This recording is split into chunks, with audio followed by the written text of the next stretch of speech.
लिखा है, सन के बारे में लिखा है all changes in the weather are caused by the sun. The sun is a huge sphere of hot gases at a very high temperature. Sun क्या है?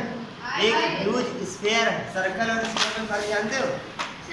सर्कल और स्फीयर, ये सिंपल ऐसे गोला बनाओ, ये है सर्कल, ठीक। आप एक बॉल ले लो, वो 3D 7D जिसमें भी तुम काउंट करते हो, वो उसमें क्या है, वो है स्फीयर। स्फीयर है गोला, और ये क्या है? वृत्त। वृत्त हिंदी में क्या बोलते हैं इसको, पता है कि नहीं? हिंदी नहीं पढ़े हो तुम लोग कभी तो।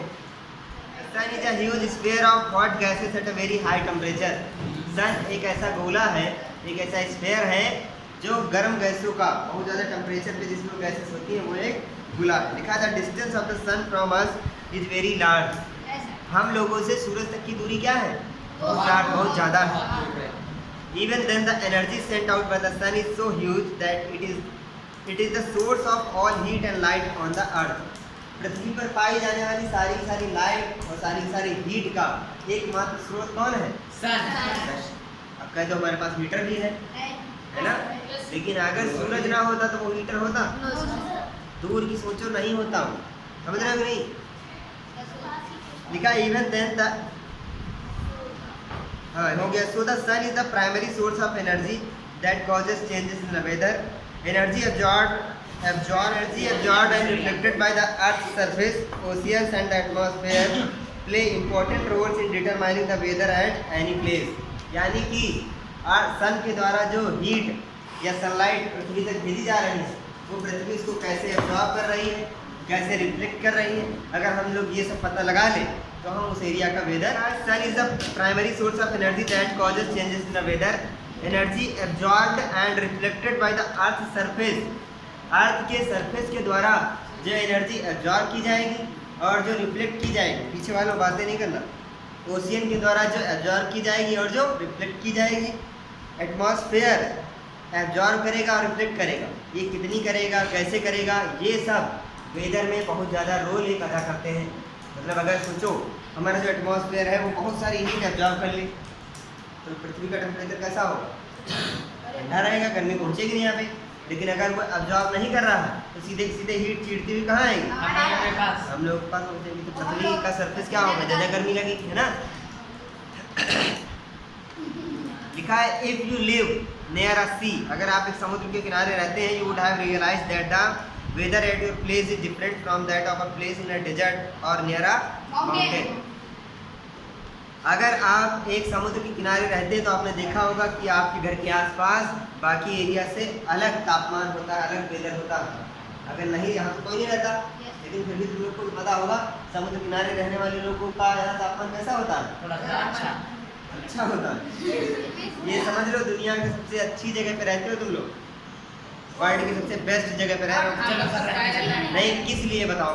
पहली चीज तो यहाँ पे आज तुमने सुना कोई भी भयानक तूफान आया हो? भयानक कोई भी सुनामी, भूकंप, कोई परमाणु हमला, आतंकवादी, कुछ नहीं ना। कोई बड़ी सी बिल्डिंग गिराई गई हो, कुछ नहीं। जो भी मतलब उल्टा सीधे काम यहाँ पे कुछ होता है? सुबह उठते हो, मस्त खाते हो, स्कूल फिर लौट के खाए पड़े हो, खाने पीने के पानी। सोचो हम कह रहे हैं लखनऊ में ही बहुत सारी ऐसी जगह हैं जहाँ पे पानी पीने का जो पानी है उसकी दिक्कत है। पता है कि नहीं? लाइन लगती सुबह, वहाँ सबसे पहला उनका जो मेन, जैसे तुम लोग सुबह उठते हो सबसे पहला काम क्या? ब्रश। वो तुम्हें लगता है बहुत बड़ा काम है। और जिनके यहाँ पानी की दिक्कत है वो लोग अपना अपना बर्तन लेके जाते हैं, लाइन लगते हैं। आगे देखो पेज नंबर 71 लिखा है what about the times of sunrise and sunset. You know that in winters it becomes dark early and you do not get much time to play. समझ रहे हो नहीं? सर्दियों में सूरज जल्दी डूब जाता है और तुम्हें खेलने का टाइम कम मिलता है। होता है ऐसा? Are the days shorter in winter than in summer. सर्दियों में गर्मियों से दिन छोटे हो जाते हैं। पता था कि नहीं पहले? Try to find it out yourself by completing the project given at the end of the chapter। Chapter के जहाँ पर खत्म होगा वहाँ पे प्रोजेक्ट दिया हुआ है। आप सुनो हमारी बात। लिखा है मेटीओरोलॉजिस्ट क्या होते हैं? मेटीओरोलॉजिकल डिपार्टमेंट होता है जो हमारा मौसम बताते हैं, मौसम वैज्ञानिक जो होते हैं। तो मेटीओरोलॉजिस्ट मौसम वैज्ञानिक है ना। Record the weather every day, weather को रोज रिकॉर्ड करते हैं, ठीक है। The records of the weather have been preserve for the past several decades, पिछले कुछ दशकों का, यानी कि जैसे पिछला दशक कौन सा था, अभी 2022 चल रहा है, पिछला दशक था 2012, फिर उसके पहले 2002, 1992, ऐसे करके दशक, समझ गए ना। These help us to determine the weather pattern at a place, वो पिछले दशक तक का मौसम पूरा रिकॉर्ड निकालते हैं, उससे उनको पता चलता है कि यहाँ पे पैटर्न क्या रहा हो। मान लो यहाँ पे पिछले 10 सालों का रिकॉर्ड निकालें, 2022 चल रहा है, 2012 से लेके इस साल तक का रिकॉर्ड निकालें कि क्या टेम्परेचर रहा, मैक्सिमम टेम्परेचर और मिनिमम टेम्परेचर निकाल लो, बाकी तो बीच का तो पता है ना, इसके बीच का रहेगा, वो निकाल करके एक पैटर्न बना लेते हैं। उनको पता चल जाता है कि इस एरिया का ये टेम्परेचर रहा होगा, इस हिसाब से वो डिक्लेयर कर देते हैं कि हाँ यहाँ का क्लाइमेट ऐसा है। अब मान लो यहाँ इस जगह को छोड़ के तुम चलो दूसरी जगह, ऐसी कोई ठंडी जगह जैसे नैनीताल, तो वहाँ का जो मिनिमम टेम्परेचर होगा बहुत कम होगा, पिछले 10 साल का निकालो, हो सकता है माइनस में भी गया हो, है ना, माइनस में गया।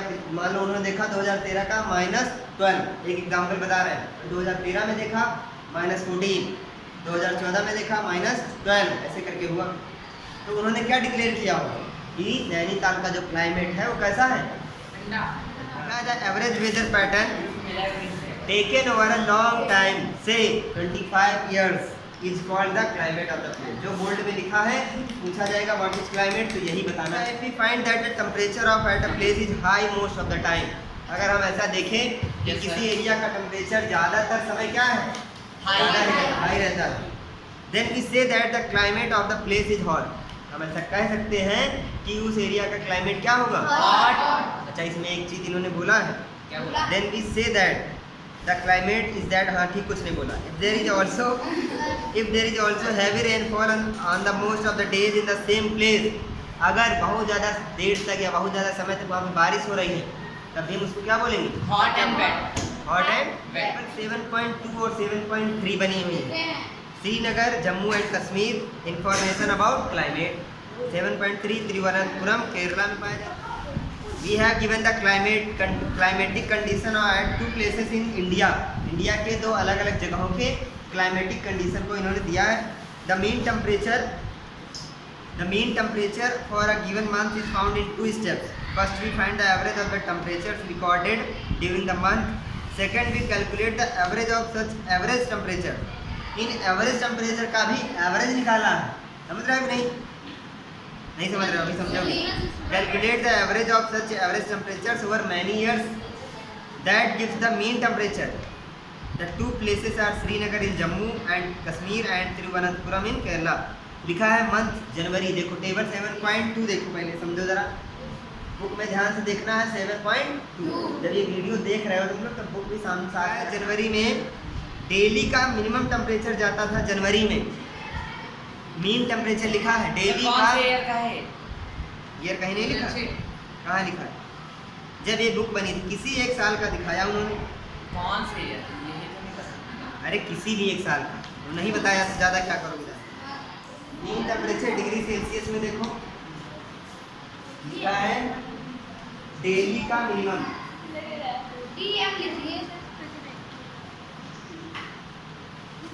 डेली का मिनिमम कितना है वो भी देखेंगे, फिर डेली का मैक्सिमम।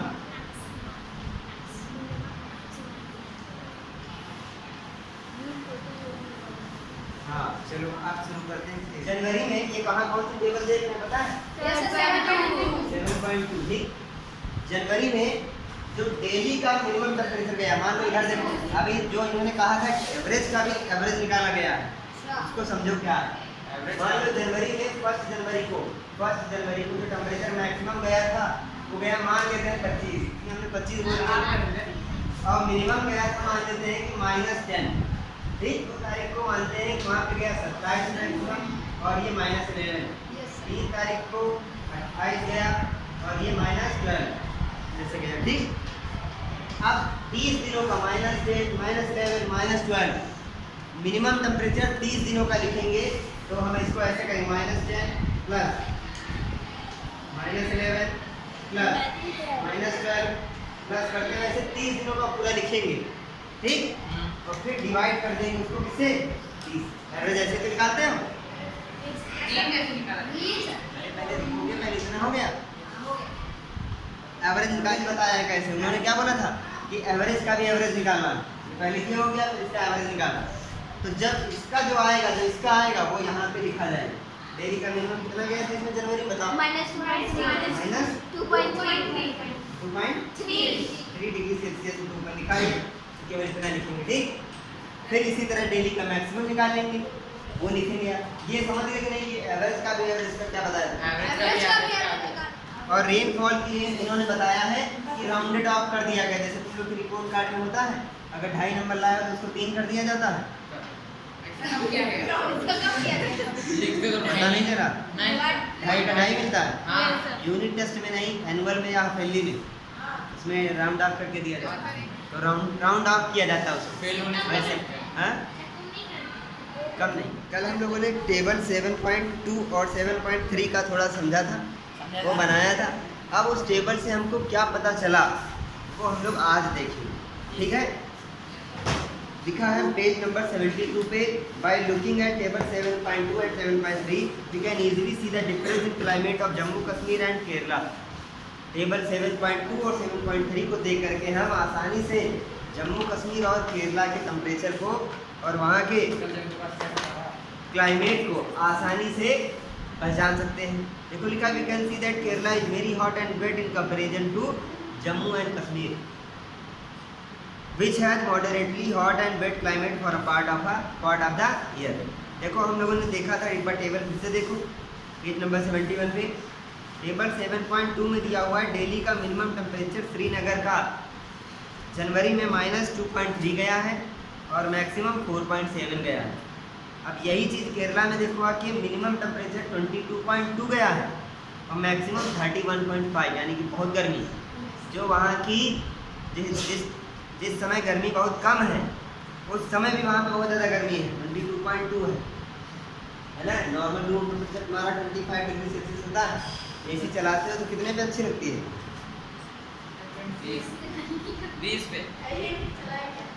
अपना दुबला मत रहो, जिन लोगों के यहाँ वो बताएं 20 पे चलाते हैं। 18 से 20 ये देखो लिखा, similar data for the western region of India, for example Rajasthan will show that the temperature is high during most part of the year। Rajasthan में साल के ज़्यादातर समय टेम्परेचर क्या रहता है? ज़्यादा रहता है, हाई रहता है। But during winter which last only for a few month, लेकिन सर्दियों के दौरान, सर्दियाँ बहुत कम समय के लिए आती हैं वहाँ पे। कहाँ की बात हो रही है? Rajasthan. But during winter which है last only for few month the temperature is quite low, थोड़ा सा लो हो जाता है। This region receives very little rainfall, Rajasthan में बहुत ही कम बारिश होती है। This is the typical desert climate, it is hot and गर्म और सूखा। The north eastern India receives rain for a major part of the year, therefore we can से that the climate of the north east क्या होगा? समझ गए कि नहीं? इसमें एक पेपर पूछा जाएगा कि what is the climate of north east India. Hot and dry. देख के नहीं बता पा रहे हो। राइट, अभी तुरंत पढ़े हो, 10 सेकंड पहले भूल गए। हाँ तो 10 साल हो जाएंगे। वो नहीं, इस साल बाद कैसे याद रखेंगे? सर बताइए, ऐसा क्वेश्चन पूछा जाएगा? थोड़ी ना, बताया नहीं जाता सब कुछ। सर एक बार फिर से ना, पापा कहते बताने जाना नहीं। किसके पापा? हमारे और किसके? Climate has a profound effect on all living organism, यानी कि क्लाइमेट का effect, climate has a profound effect on all living organism. Climate जो है जितने भी लिविंग ऑर्गेनिज्म होते हैं उन सब पे अपना अपना असर डालता है, नहीं डालता है? और क्या? मान लो यहाँ का गर्म क्षेत्र है, गर्म क्षेत्र होता, बहुत ज़्यादा गर्मी पड़ती, तो हम लोग क्या ऐसे ही होते जैसे आज हैं? नहीं होते। हैं? थोड़ी होते। चलो वहाँ हटाओ, गर्मी हटा, गर्मी वाले कम समझ में आता। मान लो बहुत ज़्यादा ठंडी पड़ रही है तो फिर क्या होता है? चमड़ी मोटी हो जाती है। हाँ, तो ये हम लोग की बॉडी के अंदर क्या हो जाता है? एडाप्टेशन हो जाता है। तो जो परमानेंट ऐसे क्षेत्र में रह रहे हैं जो बहुत ज़्यादा गर्मी ठंडी पड़ती है, वो क्या होंगे पता है? उनकी बॉडी अडाप्ट हो गई होगी, उन्हीं के बारे में पढ़ेंगे। लिखा है animals are adapted to survive in the condition in which they live. Animals जहाँ रहते हैं उस हिसाब से अपने आप को अडाप्ट कर लेते हैं, तभी वो वहाँ पर जीवित रह पाते हैं।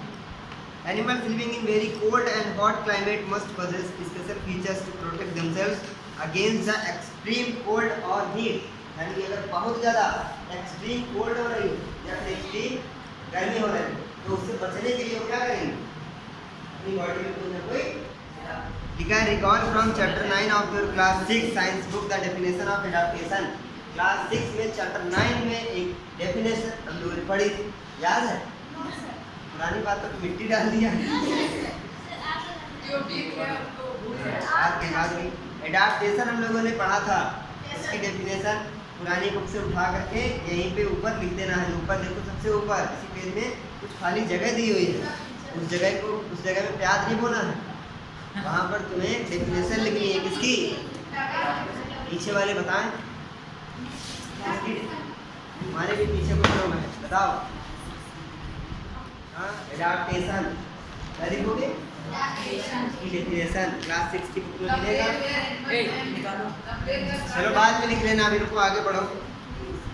लिखा है features and habits that help animals to adopt to their surroundings are a result of the process of evolution. Evolution means होता है क्या? विकास। अगर मेरी बात सुनो, अगर मान लो अचानक से यहाँ पे ठंडी होने लगी, ठीक, यहाँ पे क्लाइमेट ठंडा हो जाए तो हम लोग की बॉडी में कुछ ना कुछ परिवर्तन होंगे, कुछ ना कुछ चेंजेस होंगे कि नहीं होंगे?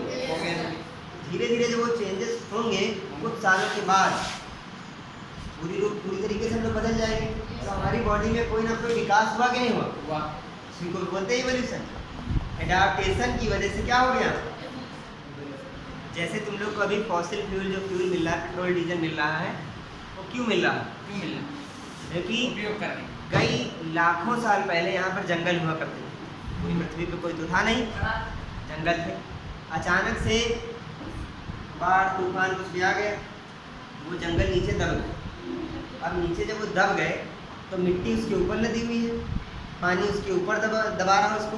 तो जो नीचे जंगल वंगल दब गए हैं, जो भी लिविंग चीज़ें नीचे दब गई हैं, वो हाई प्रेशर और हाई टेम्परेचर, वहाँ पे नीचे हाई प्रेशर और हाई टेम्परेचर है, उस वजह से वो क्या हो जाएंगे? डिकम्पोज हो जाएंगे, टूट जाएंगे, और उससे क्या बनेगा? पेट्रोलियम। वही आज निकाल रहे हैं, पेट्रोल बन जाएगा। ये जो कल हमने वीडियो डाली क्लास 8 सर कभी तो खत्म होगा, कभी। हाँ, तो जो हमने कल वीडियो डाली उसको देखो, उसमें भी यही बताया सर कभी ना तो कभी खत्म तो होगा। खत्म होगा, वही तो फिर कैसे क्या करें? तब तड़पेंगे। अरे हमने क्या करेंगे जब खत्म? क्यों खत्म होगा ये बताओ? अरे मान लीजिए सब कुछ हो जाए, सब खत्म हो जाए, सब खत्म हो जाए तो क्या नहीं चलाएंगे गाड़ी? दिक्कतें हो जाएंगी बहुत सारी, नहीं जी पाएंगे हम लोग कायदे से, मुसीबतें आ जाएंगी, जीवन हमारा लोग नरक हो जाएगा।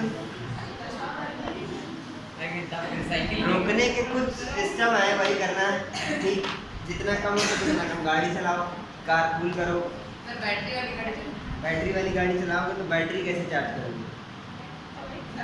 लाइट से। अरे रुको तो यार, उसको बताना। इलेक्ट्रिसिटी कहाँ से आ रही है? पानी से आ रही है। तुम्हें कन्फर्म पता है? हो सकता है वो भी कोयला चला के लाइट बनाई जा रही है। अल्टीमेटली जल तो कुछ ना कुछ फॉसिल फ्यूल ही रहा।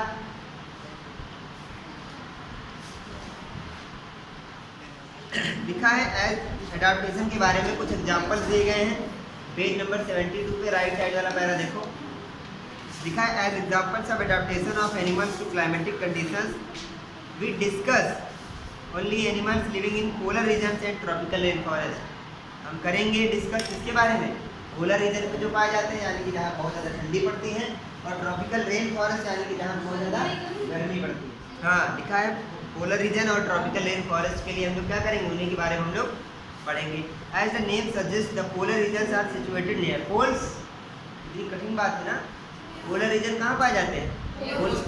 अब पोल्स क्या होते हैं? कह रहे खंबे को तो नहीं बोलते हैं।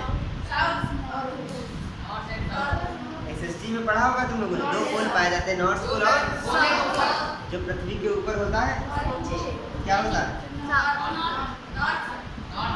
जो नीचे होता है वो साउथ पोल। बहुत बढ़िया, तुम लोग इतना क्या लिखा है some well known countries that belong to the polar regions are Canada, Norway, Sweden, Finland, Alaska in USA and Siberian region of Russia. ये कुछ ऐसे देश के नाम बताए गए हैं जो कहाँ पाए जाते हैं? नॉर्थ पोलर ये पोल्स पे पाए जाते हैं। यूएसए कहाँ का पाए जाते हैं? फर्स्ट पोल्स पे पाए जाते हैं। Examples of some countries where the tropical rain forest are found. लिखा है इंडिया, इंडिया में ट्रॉपिकल रेन फॉरेस्ट पाए जाते हैं। Malaysia, Indonesia, Brazil, Republic of Congo, Kenya, Uganda, Nigeria. अब एक चीज़ और सुनो, अरे वाह आपको पता चलेगा, देखो थोड़ा दर्द ले लो। क्वेश्चन इसमें बनेगा मैच द फॉलोइंग वाला, और उसमें ये इधर कंट्रीज लिखे होंगे, इधर क्या लिखा होगा, मैच करना होगा। अब एक्टिविटी 7.2 देखो, एक्टिविटी 7.2 में दिया गया है एक वर्ल्ड का, पूरे संसार का एक मैप लेना। तुम लोगों को देखा नहीं आता? पूरे संसार के मैप का दर्शन हुआ अभी तक? कौन कौन है जिसने नहीं देखा? तुमने नहीं देखा ना? हाथ क्यों उठा रहे हो? तुमने नहीं देखा? तुम कितने साल के हो? 11 साल तक तुमने क्या किया? पूरे तुमने वर्ल्ड का अभी तक मैप नहीं देखा?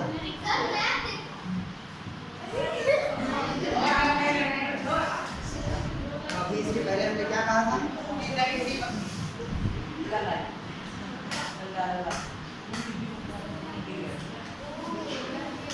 नेटवर्क चला जाता है क्या? बीच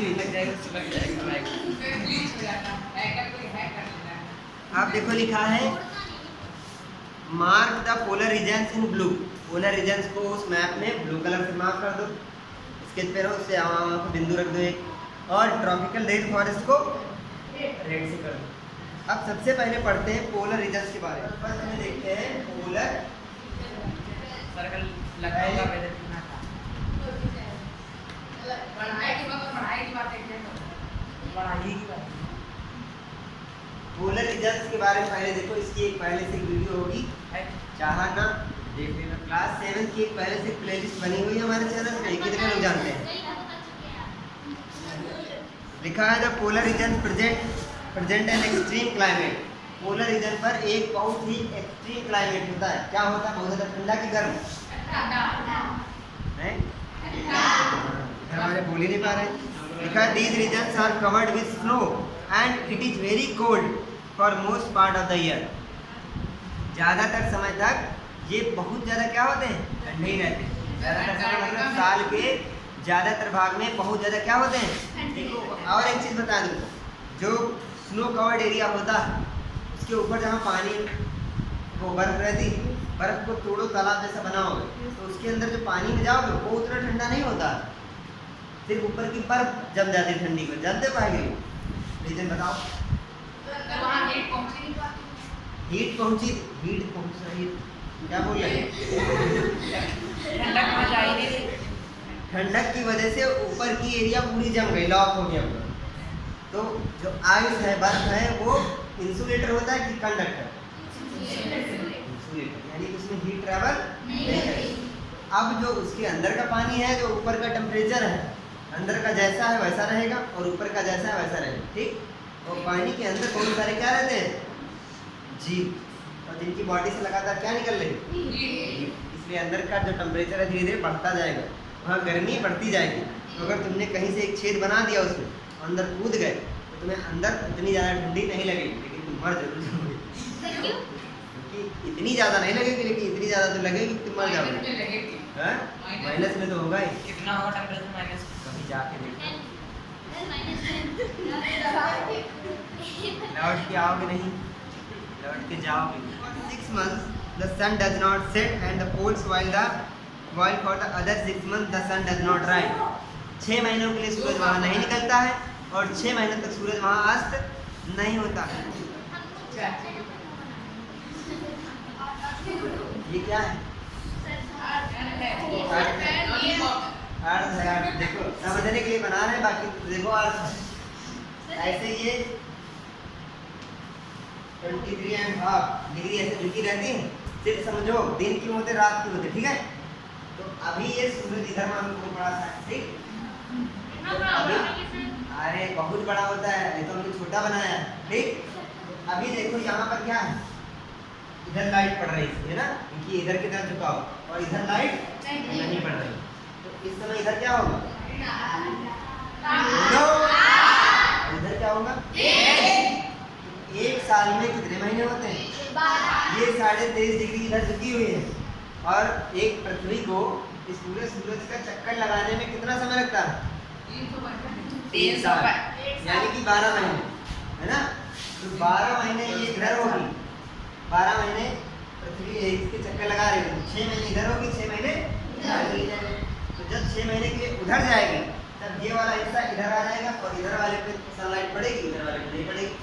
समझे कि नहीं समझे? तो जब इधर वाले पड़ेगी तो इधर हो जाएगा उजाला 6 महीने के लिए, 6 महीने के लिए इधर अंधेरा हो जाएगा। समझ गए नहीं? झुकाव की वजह से। हाँ, लेकिन इतनी अब वही तो अभी आगे उसी पर हम पढ़ेंगे। सिर्फ ये कि 6 महीने दिन और 6 महीने रात कैसे है इसको समझाने के लिए बताया। जब ये पृथ्वी ऐसे झुकी हुई है तो यहाँ पर इसका उजाला आएगा? नहीं आएगा। तो यहाँ पे क्या है? रात। और यहाँ पे क्या है? दिन। और ये पृथ्वी अपनी जगह पे लगातार नाच रही है। तो यहाँ इस वाले एरिया में दिन रात तो हो ही रहे हैं, लेकिन इधर वाले में और इधर वाले में कुछ नहीं हो रहा। वो जैसे है वैसे पृथ्वी घूम रही, घूमने दो। यहाँ पे दिन ही रहेगा। जब पृथ्वी घूम करके इसका चक्कर काट करके यहाँ पे आ जाएगी तब इधर वाले पे दिन हो जाएगा, इधर वाले पे ये इधर यहाँ तक आने में इसका कितना टाइम लगता है? 6 महीने। कितने?